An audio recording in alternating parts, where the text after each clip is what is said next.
अश्विन और जडेजा एक साथ ओडीआई से बाहर हो गया था बहुत पहले, आपको याद है जब धोनी ने बाहर फेंक के मारा था? थोड़ा याद करो क्यों बाहर हुआ था, थोड़ा काम आएगा, ठीक है। और मैं तो कहता हूं कि बीसीसीआई के पास पैसा है, आईसीसी में जय शाह है, कह दो कि 2027 का ओडीआई वर्ल्ड कप हम दुबई में खेलेंगे, हम साउथ अफ्रीका जाना पसंद नहीं करेंगे, साउथ अफ्रीका भी हमें थोड़ा बहुत डेंजरस लगता है, मारपीट हो जाएगा, हम दुबई में खेलना पसंद करेंगे, वरना चांसेस तो कम ही है कि हम बांग्लादेश के साथ भी लीग स्टेज पे जीते, ठीक है। बट जोक्स अपार्ट, आपको एक चीज बोलता हूं, 2016 से लेकर 2026 11 आईपीएल सीजन में, 11 साल में एक साल बुमराह पूरा आईपीएल मिस किया था क्योंकि इंडिया के लिए खेलते हुए इंजर्ड हुआ था। इन 10 साल में 2016 से 2026 10 सीजन खेला है बुमराह आईपीएल में। 10 साल में ऐसा कभी नहीं हुआ बुमराह आईपीएल खेलना स्टार्ट किया और 5-6 मैच के बाद इंजर्ड हुआ है। जब जब बुमराह आईपीएल खेलने आया है मुंबई के लिए 2016 से 2026 तक हर मैच खेल के गया, ऑलमोस्ट हर मैच। ऐसा कभी नहीं हुआ एक साल में कि 4-5 मैच खेल के बुमराह ने कहा नहीं मेरा हो गया, मैं इंजर्ड हो गया हूं। फिर इंडिया के लिए ऐसा क्यों होता है? अगर आप एक बार देखोगे 2026 में 13 मैच, 2025 में 12 मैच, 2024 में 13 मैच, 2022 में 14 मैच, 2021 में 14 मैच, 2020 में 15 मैच, 2019 में 16 मैच, 2018 में 14 मैच, 2017 में 16 मैच, 2016 में 14 मैच। हर सीजन में 12, 13, 14, 15, 16 मैच खेला है। ऐसा कभी नहीं हुआ कि बुमराह आया आईपीएल खेलने, 4-5 मैच खेला और कहा कि नहीं मैं इंजर्ड हो गया हूं। आप समझ रहे हो ये चीज? 986 डेज के बाद बुमराह ओडीआई फॉर्मेट खेलने आया है, 2 ओडीआई खेला है, 2 ओडीआई, तीसरे में इंजर्ड। अब it is ridiculous and it's disgusting and it is fucking irritating कि आप किस लेवल का फिटनेस है आपका। और ऐसा नहीं उनका वर्कलोड मैनेजमेंट होता नहीं है। बुमराह लगातार टेस्ट मैच कब खेलता है? बुमराह लगातार टी20 फॉर्मेट कौन सा खेलता है? बुमराह लगातार ओडीआई कब खेलता है? एक आईपीएल छोड़ के कोई ऐसा एक सीरीज है जो 2-3 महीना चलता है और बुमराह लगातार हर मैच खेलता है कोई ऐसा टूर्नामेंट जो 2-3 महीना लगातार चलता है और बुमराह हर मैच खेल जाता है आईपीएल छोड़ के? ऐसा कभी नहीं होता है। फिर इंडिया के लिए ऐसा क्यों? क्वेश्चन उठना चाहिए, फिर इंडिया के लिए ऐसा क्यों? ऐसा कौन सा है? ऐसा तो नहीं कि और तेज फेंकने वाला और कोई किसी का बॉडी है ही नहीं बुमराह जैसा। और सिर्फ बुमराह की बात नहीं यार, हार्दिक पांड्या, नीतीश कुमार रेड्डी, इनका क्या हाल है? नीतीश कुमार रेड्डी 2024 से 6 बार इंजर्ड हो चुका है, 6 बार। 2024 जून में हार्निया, जनवरी 2025 साइड स्ट्रेन, जुलाई 2025 नी इंजरी, अक्टूबर 2025 नेक स्पैज्म, अक्टूबर 2025 क्वाड्रिसेप्स स्प्रेन, जून 2026 क्वाड्रिसेप्स स्प्रेन। 6 साल, पिछले 1.5 साल में हार्दिक पांड्या पिछले 4 महीने में 2 बार, आईपीएल के टाइम पे बैक स्पैज्म और इस सीरीज से पहले क्वाड्रिसेप्स स्प्रेन। और इन 3 खिलाड़ी के बिना आप वर्ल्ड कप जीतना तो छोड़ो, आप लीग स्टेज पे हार के बाहर हो जाओगे। अगर साउथ अफ्रीका में आपकी 2 फास्ट बॉलिंग ऑलराउंडर्स फिट नहीं हो रहा है, आपका पेस आपका बेस्ट पेसर का ये हाल है फिटनेस का, आप क्या करोगे? और आईपीएल के टाइम पे ये लोग कभी अनफिट नहीं होते, चाहे वो नीतीश कुमार रेड्डी हो चाहे हार्दिक पांड्या। एक बार आईपीएल खेलना स्टार्ट करते लगातार खेलते रहते। 2027 का आईपीएल मेरे लिए बहुत ही इंटरेस्टिंग होगा, जो अगला साल का आईपीएल होगा। मैं देखना चाहता हूं कि जसप्रीत बुमराह, नीतीश कुमार रेड्डी, हार्दिक पांड्या आईपीएल में कितने मैचेस खेलता है। और अगर हर मैच खेल गया, फिर वर्ल्ड कप के टाइम में आके इनका बहाना निकल गया ना कि मेरा जी फट गया है, इंजर्ड हो गया हूं मैं, immediately they must immediately retire. अगर 2027 में बुमराह, हार्दिक पांड्या, नीतीश कुमार रेड्डी आईपीएल के हर मैचेस खेलने के लिए फिट रह रहे, एटलीस्ट 10-12 मैचेस खेल रहे, फिर वर्ल्ड कप में आके इंपोर्टेंट मैचेस मिस कर रहे, they must immediately retire. At least forcefully retirement कर देना चाहिए इनका। आईपीएल में जहां पे ऑस्ट्रेलियन पेसर्स, इंग्लैंड के पेसर्स हमेशा कंप्लेन करते कि आईपीएल 2 महीना 3 महीने का विंडो है, बहुत ट्रैवलिंग करना पड़ता है, बॉडी में बहुत लोड होता है, आईपीएल कम होना चाहिए, वो लोग स्किप करते। लेकिन हमारे जो प्लेयर्स हैं जिनको स्किप करना चाहिए, वो लोग कभी स्किप नहीं करते, वो लोग खेलते जाते हैं। One of the main reason India ये सीरीज हार गया इज बिकॉज हमारे फास्ट बॉलिंग ऑलराउंडर और हमारा पेसर का ये हाल है फिटनेस का। मतलब क्या कैंडल से बना हुआ है, बॉडी की हीट लगते ही पिघल जाता है।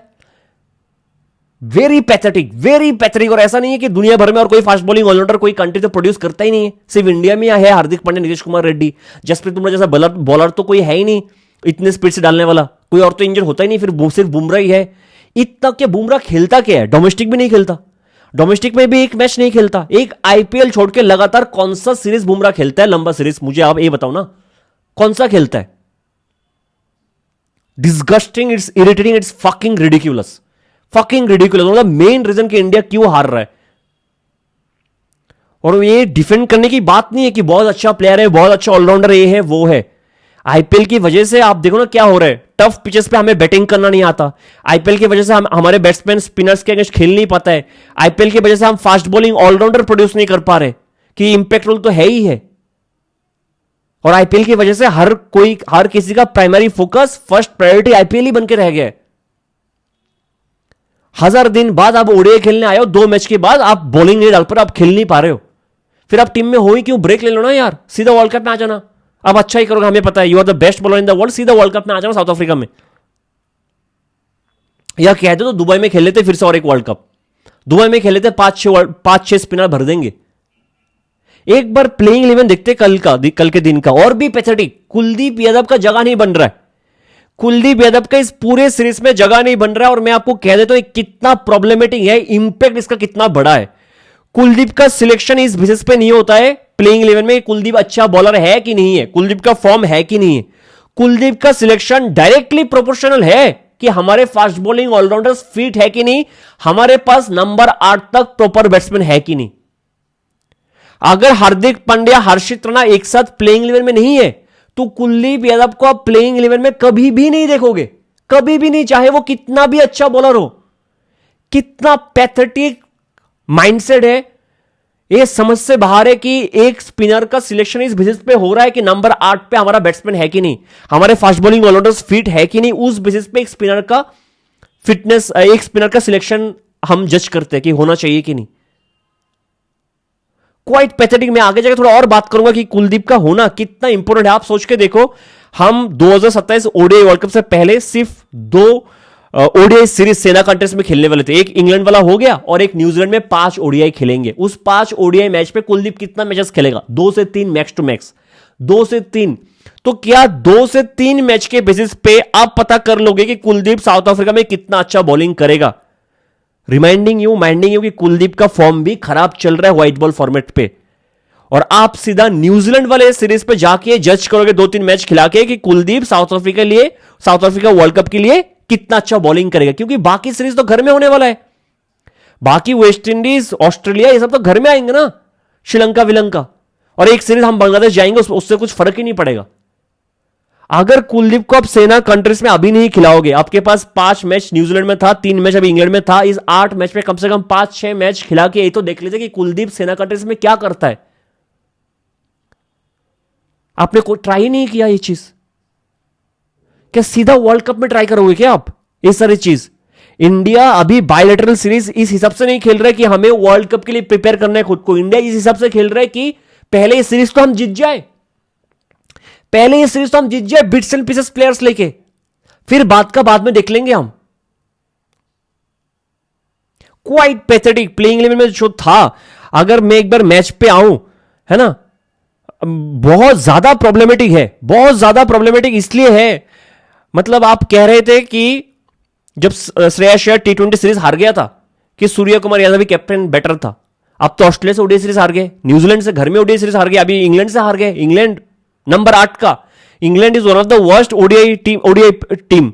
अब उसके साथ सीरीज हार रहे हो, 1-0 से आप लीड कर रहे थे। स्काई को बुला ले कि भाई तू आजा, एज ए फिनिशर ओडीआई में बैटिंग भी कर ले और कैप्टनसी भी कर ले, बुला ले स्काई को, अभी सॉल्व हो जाएगा आपका प्रॉब्लम। कुछ नहीं होगा, कुछ नहीं होगा। मैं आपको कहता हूं, हर्षित राणा, आपको शायद नजर नहीं आ रहा, आप लाइटली ले रहे हो। हर्षित राणा अगर इंजर्ड रहा 2027 ओडीआई वर्ल्ड कप में, या फिर 1-2 मैच के लिए बाहर गया इंपोर्टेंट मैच पे, इंडिया वो मैच हार जाएगा शायद, अगर बुमराह भी हो तो, अगर हार्दिक पांड्या हो तो। क्योंकि अगर नंबर 8 तक हर्षित राणा बैटिंग करने नहीं आएगा, नंबर 8 पे इंडिया का फट के हाथ में आ जाता है। फिर जो प्लेइंग 11 सिलेक्ट करता है वही घटिया, वही झाटू प्लेइंग 11 होता है, जो देख के आप लगता है क्या कौन सा प्लेइंग 11 आ गया खेलने, ये तो बांग्लादेश के साथ हार जाएगा, ऐसा प्लेइंग 11 सिलेक्ट कर लिया। 2026 में हम ओडीआई फॉर्मेट खेल रहे हैं 5 बॉलिंग ऑप्शन के साथ, 6th ऑप्शन है ही नहीं हमारे पास, शायद विराट कोहली है 6th ऑप्शन। कल के दिन 5 बॉलिंग ऑप्शन के साथ गए, 6th बॉलिंग ऑप्शन आसपास भी नहीं है हमारे पास। और मैं ये चीज चिल्ला चिल्ला के कह रहा था, 2026 में हम आयरलैंड और इंग्लैंड के साथ T20 सीरीज खेले हैं एक ऑलराउंडर के साथ, वो है हर्षित राणा। क्योंकि अक्षर पटेल, शिवम दुबे, वाशिंगटन सुंदर T20 फॉर्मेट का ऑलराउंडर है भी नहीं। Let's be fair enough, let's be honest. एक ऑलराउंडर के साथ टी20 सीरीज खेले और अभी आके लास्ट ओडीआई में 5 बॉलर्स के साथ जा रहे हैं, जिसमें एक अक्षर पटेल है, बाकी न्यू बॉलर्स है, 6 बॉलिंग ऑप्शन है भी नहीं। ये कितना प्रॉब्लमेटिक है, आप कहां पे आके पहुंचो। आप एक बार थोड़ा सोच के देखो। कल जब मैच स्टार्ट हुआ होते ही नासिरुद्दीन बोल रहा हूं, नासिर हुसैन ने एक कह दिया कि लॉर्ड्स पे आप एज ए पेसर आप कहां पे बॉलिंग करते हो, आप 4th स्टंप और 5th स्टंप के लाइन पे top of the off stump bowling करने की कोशिश करते हो। बॉल का इंपैक्ट ऑफ स्टंप के ऊपर होना चाहिए और लाइन 4th या 5th स्टंप पे होना चाहिए, तब जाके आपका बॉल शायद ऑफ स्टंप के ऊपर आएगा। अगर आपने पहला 10 ओवर देखा इंग्लैंड का बैटिंग पावर प्ले में, जेकब बेथेल और बेन डकर के पैड्स पे हर बॉल था। पैड्स पे क्यों? क्योंकि इंडिया के बॉलर्स को स्लोप के बारे में पता ही नहीं है। लॉर्ड्स का पहली बार खेलने आए, ये लोग बॉलिंग कर रहे हैं ऑफ स्टंप पे और बॉल स्लोप की वजह से जा रहा है डाउन द लेग।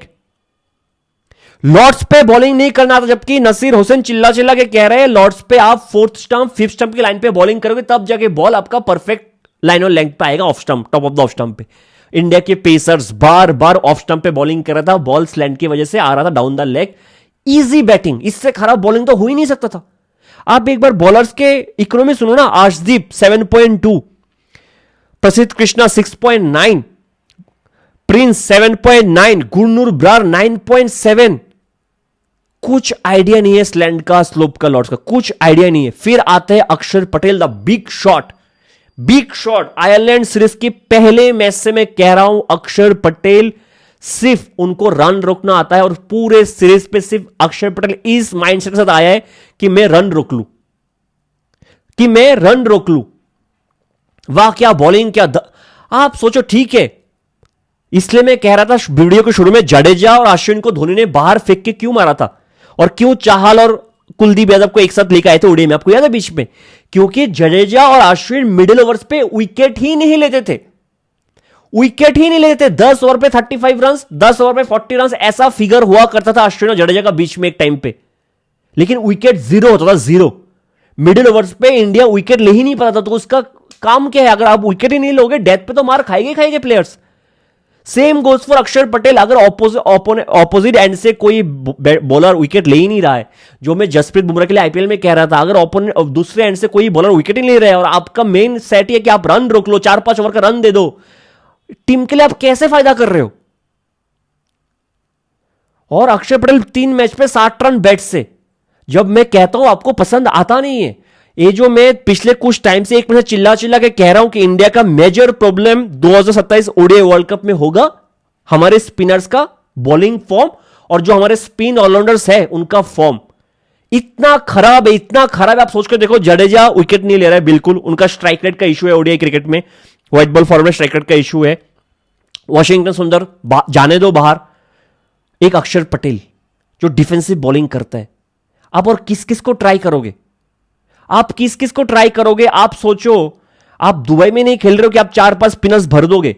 अगर आपके प्लेइंग 11 में सिर्फ एक ही स्पिनर है साउथ अफ्रीका में जाके, वो है अक्षर पटेल जो डिफेंसिव बॉलिंग करता है, आप क्या करोगे? और आपको अभी भी आपका दूसरा स्पिनर तो पता ही नहीं है कौन होगा, क्योंकि आप कुलदीप को ट्राई भी नहीं करवा रहे हो। कुलदीप का फॉर्म क्या है सेना कंट्री में, जहां पे टर्न नहीं मिलेगा, ऐसे फ्लैट पिचेस पे कुलदीप विकेट से पिच से क्या परचेस कर सकते हैं आप, उसके लिए आप ट्राई भी नहीं कर रहे हो, उसको खिला भी नहीं रहे हो। आप सीधा जाके वर्ल्ड कप में देखोगे क्या? अभी के लिए इंडिया का जो एक स्पिनर मुझे नजर आ रहा है जो फिक्स्ड है 2027 ओडीआई वर्ल्ड कप के लिए, वो है अक्षर पटेल जो डिफेंसिव बॉलिंग करते हैं, और दूसरा स्पिनर है ही नहीं कोई। दूसरा स्पिनर हम ट्राई कर ही नहीं रहे, तो हम कर क्या रहे हैं यार? मैं आपको लिख के देखता हूं 2027 ओडीआई वर्ल्ड कप में बाकी टीम के जो पार्ट टाइम बॉलर्स है, part time spinners, Cooper Connolly, Aiden Markram, Jacob Bethell, Liam Livingstone, Will Jacks, ये सब आके ना हमारे स्पिनर जो करेंगे वैसा बॉलिंग करके जाएंगे, और बैटिंग से तो हम एज ए बैट्समैन बैटिंग करके जाएंगे। जो मैं कहने की कोशिश कर रहा हूं, अक्षर पटेल 2027 के ओडीआई वर्ल्ड कप में ऐसा बॉलिंग करेगा जो बाकी टीम के पार्ट टाइमर कर रहे हैं, और बैटिंग तो उस लेवल का होगा भी नहीं अक्षर पटेल से। ये सच बात है। कोई कहेगा कि पहले मैच में 4 विकेट लिया था, मैन ऑफ द मैच था, ये था वो था। भाई साहब 4 विकेट किसका लिया आपने देखा एक बार? मैं हमेशा कहता हूं एक बार कोई बैट्समैन आउट होता है तो बॉल देखो कौन से लेवल का बॉलिंग था, और बॉलर अगर विकेट लेते तो आप देखो ना बैट्समैन क्या शॉट खेल रहे, क्या वो विकेट टेकिंग डिलीवरी था। 4 विकेट किसका लिया? Liam Dawson, Jofra Archer, Adil Rashid, Joshua Tongue. वाह क्या बेहतरीन बैटिंग क्वालिटी बैट्समैन का विकेट लिया अक्षर पटेल, 4 विकेट जो लिया है। Liam Dawson, Jofra Archer, Adil Rashid, Joshua Tongue, और उसमें भी लियाम डॉसन का विकेट देख लो कैसा बॉल पे आया था। विकेट टेकिंग डिलीवरी कहा था मैं आयरलैंड के पहले मैच से कह रहा हूं, it's a defensive bowling bye अक्षर पटेल। ठीक है, अगर दूसरे एंड से एक विकेट टेकिंग बॉलर हो, स्पिनर हो, तो चलता है मेरे लिए। वो तो आप ले ही नहीं रहे हो।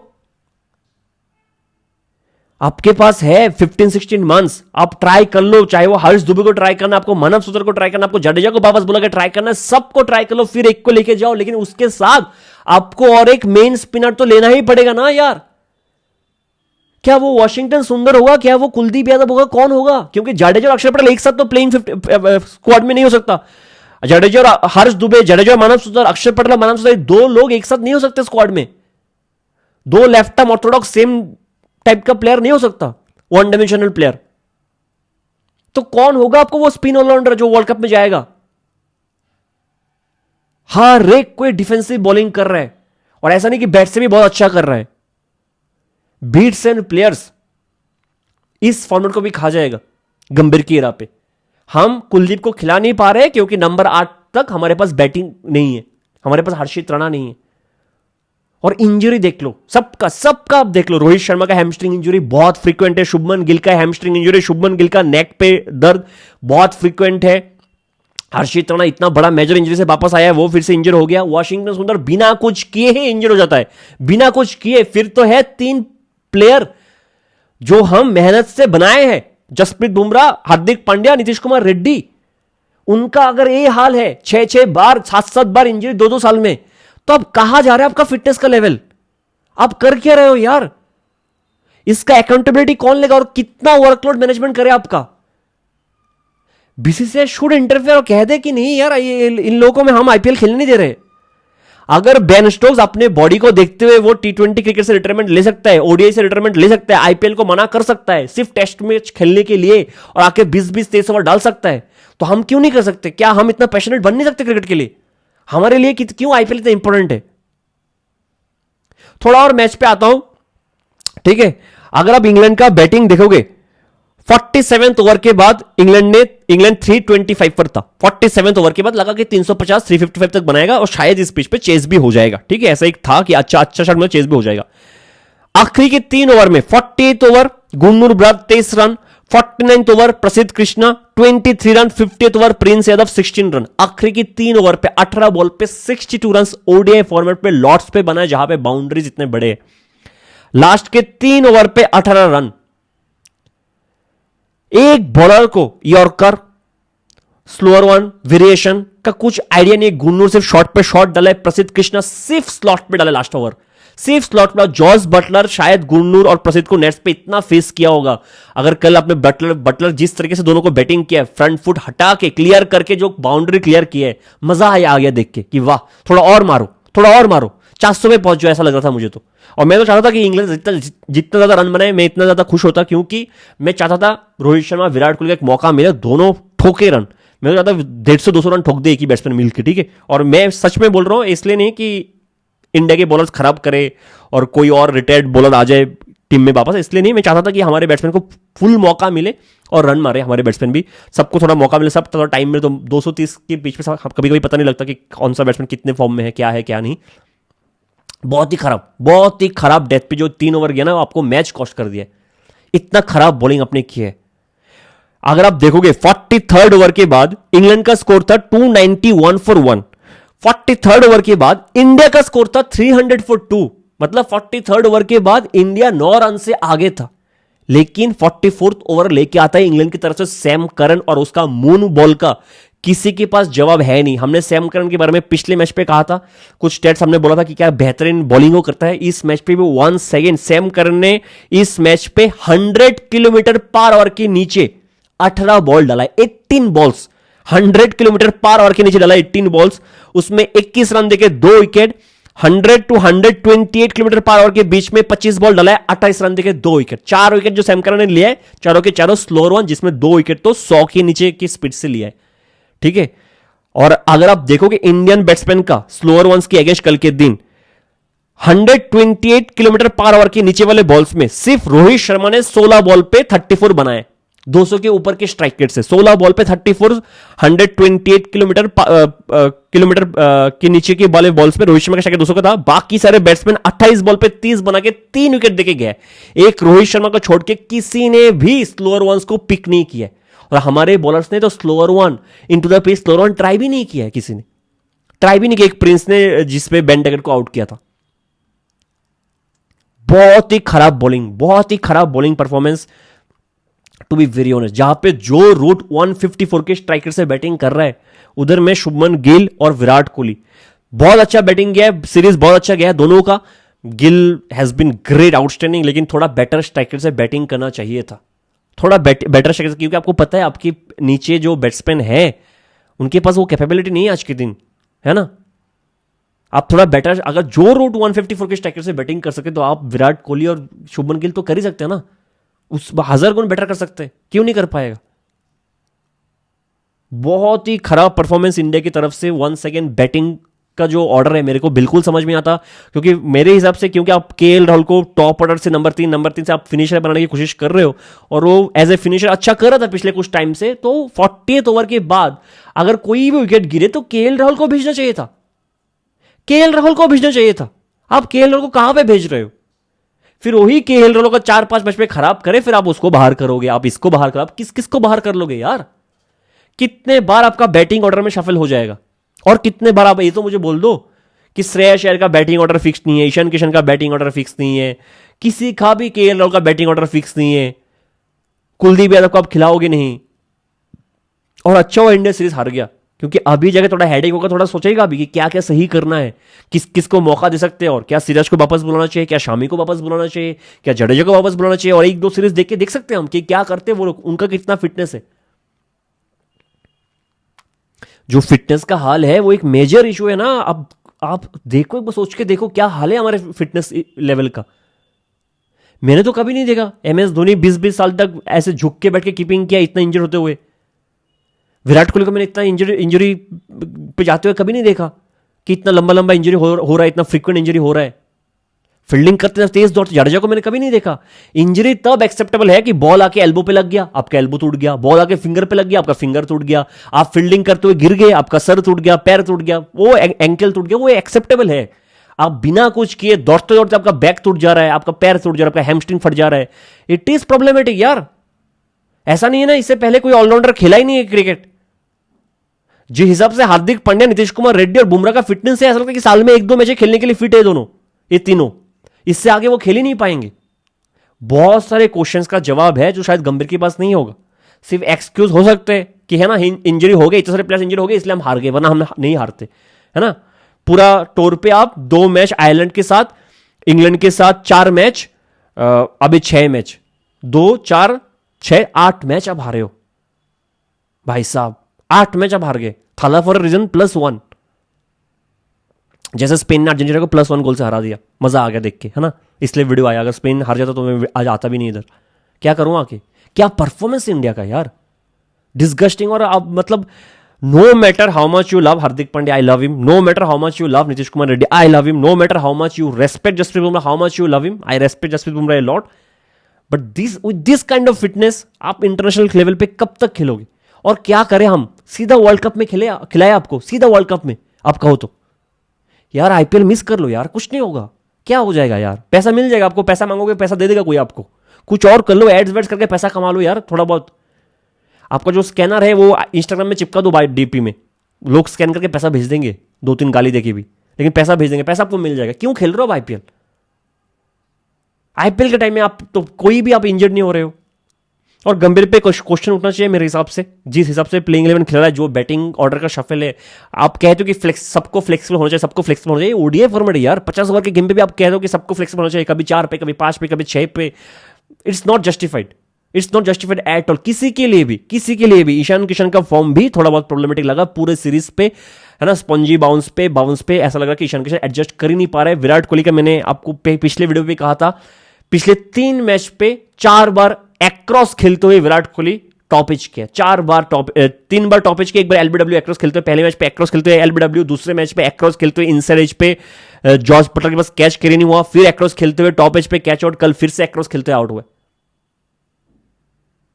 ठीक है, अच्छा खेला है, मैं नहीं करूँ खराब खेला है, सीरीज बहुत अच्छा गया है, लेकिन थोड़ा बहुत बैकफुट पर गेम स्ट्रॉन्ग करना पड़ेगा थोड़ा बहुत। और विराट कोहली को सेम पैटर्न पे बार बार आउट होने की आदत मुझे अच्छा इसलिए लगता क्योंकि फिर ये चलता रहता है, बहुत लंबा चलता रहता है। एक फ्रीक्वेंट पैटर्न अगर विराट कोहली पकड़ लेता है, अगर स्पिनर उनको बीट कर रहा था, मोइन अली आके बीट करके बोल्ड कर रहा था, लगातार आदिल रशीद आके बीट कर रहा था, बोल्ड, फिर स्पिनर ने एलबीडब्ल्यू पे पकड़ लिया तो लगातार पकड़ लिया, फिर कवर ड्राइव पे आउटसाइड तो कवर ड्राइव पे आउटसाइड, चलता रहता है विराट कोहली का।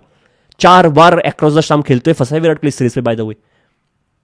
एक पैटर्न पे विराट कोहली ध्यान देना पड़ेगा। Ishan Kishan I don't know, बहुत ही खराब खेला है पूरा सीरीज, एस्पेशली जो शॉर्ट बॉल के अगेंस्ट खेला है। और ईशान किशन को देख के मुझे ये वाला फीलिंग आया, मैंने पूरी सीरीज पे नाम नहीं लिया, लेकिन ईशान किशन वो बैट्समैन है जिसको देख के लगता है कि उसका जो कॉन्फिडेंस है वो बड़ा बाउंड्री देख के थोड़ा बहुत शटर हुआ कि नहीं मैं बाउंड्री क्लियर नहीं कर सकता, Ishan Kishan he is a naughty kind of batsman, उसके पास शॉट्स बहुत है यार, जैसा बेन डकेट है।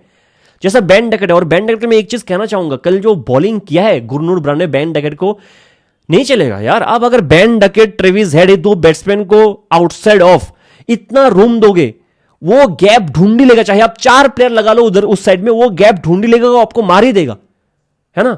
और ईशान किशन के पास वो sweep, reverse sweep, almost similar kind of players है ईशान किशन और Ben Duckett, almost similar kind.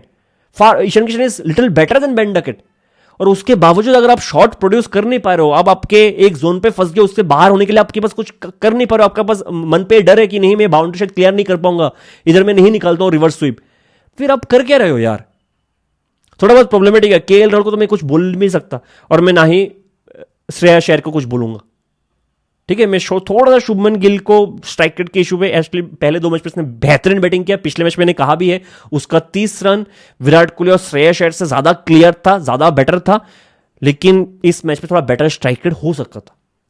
और डेथ बॉलिंग इतना खराब, मतलब टू बी वेरी ऑनेस्ट मुझे ऐसा देख के लगा कि अर्शदीप, गुरनूर, प्रिंस, इन तीनों को आइडिया ही नहीं था लॉर्ड्स में कैसे बॉलिंग करते हैं, और आप कहीं पे भी बॉलिंग करो बॉल कैसे अंदर आएगा, कैसे बाहर जाएगा, कौन से एंड से क्या बॉलिंग करना है, उसको स्लैंट का, स्लोप का कुछ आइडिया था ही नहीं। ऐसे आगे बॉलिंग करने मुंह उठा के साफ देखने को मिला है। इंडिया को पहले तो ये जो स्पिन ऑलराउंडर के ट्रैप में फंसे हुए हैं बिट्स एंड पीसेस प्लेयर में, वो सॉल्व करना ही पड़ेगा, है ना। अगर अक्षर पटेल अगर आपका प्राइमरी स्पिनर है, जो लगा इस सीरीज में कि आपका प्राइमरी स्पिनर अक्षर पटेल है क्योंकि बैटिंग भी आता है, फिर वो डिफेंसिव बॉलिंग नहीं कर सकते सिर्फ, है ना, उसको विकेट के पीछे जाना पड़ेगा, थोड़ा एक्सपीरियंस। मैं कहता हूं 10 ओवर पे 80 रन दे दो, 4 विकेट तो ले लो यार। मुझे जो रूट को विकेट तो दे दो, जो रूट को आप विकेट नहीं, जो रूट आउट ही नहीं हुआ इस पूरे सीरीज में, कोई बॉलर है ही नहीं हमारे पास कि जो रूट का विकेट ले ले। अक्षर पटेल आ गया, अगर जो रूट बेन डकेट को आउट कर दे, थोड़ा मार खाके, मेरे को चलेगा, जैसे सैम करन मार खाके 4 विकेट लिया है, चलेगा। लेकिन आप सोच रहे हो कि 50 रन दे दूंगा 10 ओवर में, विकेट नहीं लूंगा, वाह क्या काम कर दिया, 400 रन हो जाता, मैंने 387 कर दिया, वाह मेरा काम तो हो गया, ऐसा नहीं चलेगा, है ना। अगर आप एक ही स्पिनर, ये आपका प्राइमरी स्पिनर है, और इंडिया कुलदीप के साथ तो बिल्कुल भी सही नहीं कर रहा। अगर कुलदीप आके अभी इंडिया में अच्छा भी करेगा, वेस्ट इंडीज के अगेंस्ट, जिसके अगेंस्ट, उसके बांग्लादेश में अच्छा करेगा, क्या उससे मुझे पता लग जाएगा कुलदीप जाके साउथ अफ्रीका में अच्छा करेगा? आई रियली डोंट नो, है ना। और मुझे लगता है कि इधर हार्श दुबे, मानव सुतार दोनों को अपनी बैटिंग पे बहुत काम करना चाहिए, चांसेस खोल सकते हैं दोनों का, चांसेस खोल सकता है, क्योंकि जिस हिसाब से चल रहा है मुझे लगता है कि हारिस दुबे, उसके पास डिफेंसिव बॉलिंग बहुत कम है, लेकिन वो हमेशा विकेट के पीछे जाता है। एंड मानव सुतर जिस हिसाब से बॉल को ड्रिफ्ट देता है, जिस हिसाब से उसका हाथ से बॉल रिलीज होता है, maybe he can give us better wickets in a flat pitch. मुझे ऐसा फीलिंग आ रहा है। तो India should be open to try everyone. ये जो स्पिन ऑलराउंडर का एक कॉम्पिटिशन चल रहा है, ऑडिशन चल रहा है कि किसको खिलाए हम, मुझे लगता है कि अभी के लिए हम अक्षर पटेल पे फिक्स ना रह के कुछ और प्लेयर को ट्राई कर सकते हैं। उसके बाद हमें लगता है कि अक्षर पटेल बेटर है, एटलीस्ट कुछ तो कर रहे हैं, बैट से कंट्रीब्यूट कर सकते, तो फिर ठीक है, मुझे कुछ प्रॉब्लम नहीं है। लेकिन आपको अक्षर पटेल के साथ एक ऐसा भी स्पिनर चाहिए होगा जो विकेट लेके आपको दे सकता है फ्लैट से फ्लैट पिच पे। मिलते हैं अगले वीडियो में, तब तक के लिए जय हिंद।